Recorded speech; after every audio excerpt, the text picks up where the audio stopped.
It's the only Scion you can honestly call handsome while you're sober. The TC. It's got new lines, a lot of glass overhead, that's signature, and some questionable gear inside. Let's drive it and check the tech.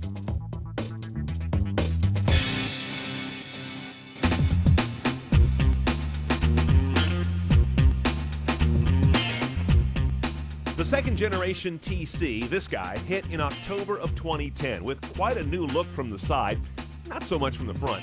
A slightly bigger engine and an all-new cockpit. But it's neither a truly sporty car nor an econobox.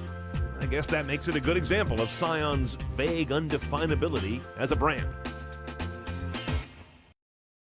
Now, where they've really changed this car for this generation starts at about the door crease coming back. And there you've got this long and very low window.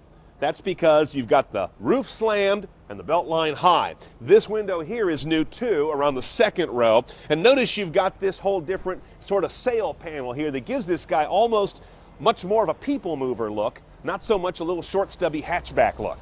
And if you're back here on this side of the car, you look across it and you see nothing but glass here. Here. We'll take a look at that when we get inside. Now, Scion didn't just redo the outside of this car, they made quite a change on the inside, and the first thing you notice is that's a high cowl and a very low roof. This has got M1A1 type lines. It's like driving a tank. Taking advantage of that, they've given this car a very high-mounted set of wide AC registers here for heat and air conditioning. You've got a lot of controls that ride up nice and high because you've got real estate up this high, and that includes this head unit. This is the base rig, which isn't bad, although, as Antoine Goodwin points out, one of the best things about it is it looks like doubled in, so it wouldn't be hard to go after this guy in the aftermarket and do whatever you want to do.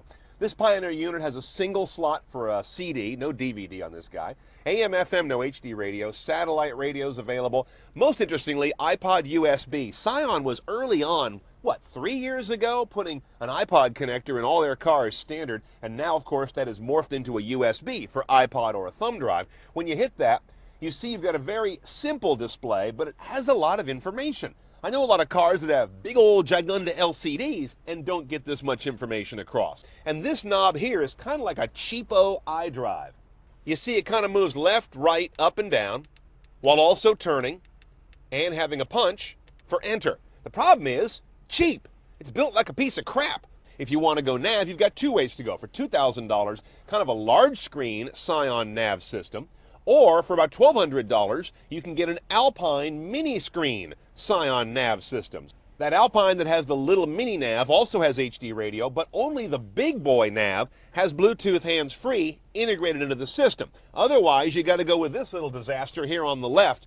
A la carte, it's a Blue Logic Bluetooth hands-free system, and logic is a generous term for this damn thing. There's no display anywhere. You hold it down and wait for a series of beeps and stuff to pair a phone, make a call, drop a call, delete a phone. It's a pain in the ass. Now, check out this feature, kind of unusual in a car of this size at this price class. Look up. Almost a panoramic glass roof, damn near like a modern Targa. You've got this big one over the first row. This one is the moving panel. Then you've got this little skinny guy in the back here, which hovers over the rear seat, which is nice because when you stick someone back there, they hate you. You may as well give them a place to look skyward so they can look toward a better life in the hereafter, because they're not happy in the current life when they're sitting there. And then behind them, their heads are actually under glass with the backlight because it extends so far forward. So this car is something approaching a full glass roof.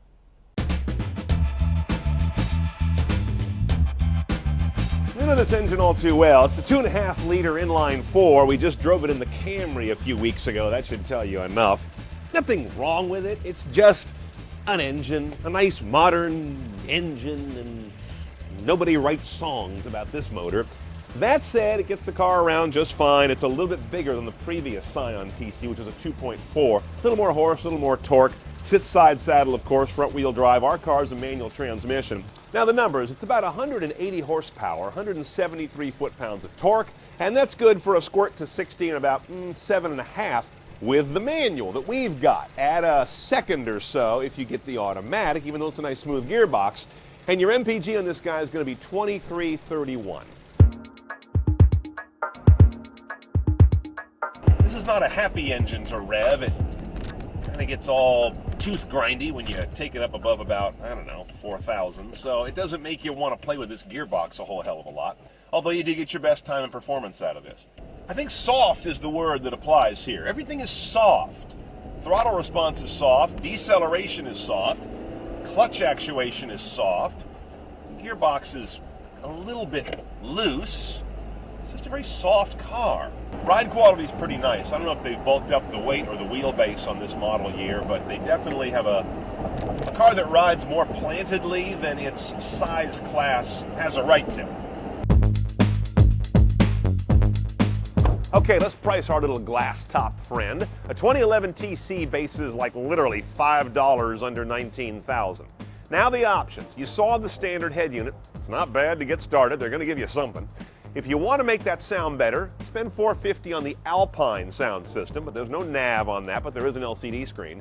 Or if you want to go whole hog, you might want to look at the full-size navigation system, which includes integrated Bluetooth, $2,000 for that, typical factory pricing. Or just get the base unit, rip it out, and go get something in the aftermarket. What you don't want to do is get that Blue Logic Bluetooth system. For about $300, you can do better doing just about anything on the aftermarket.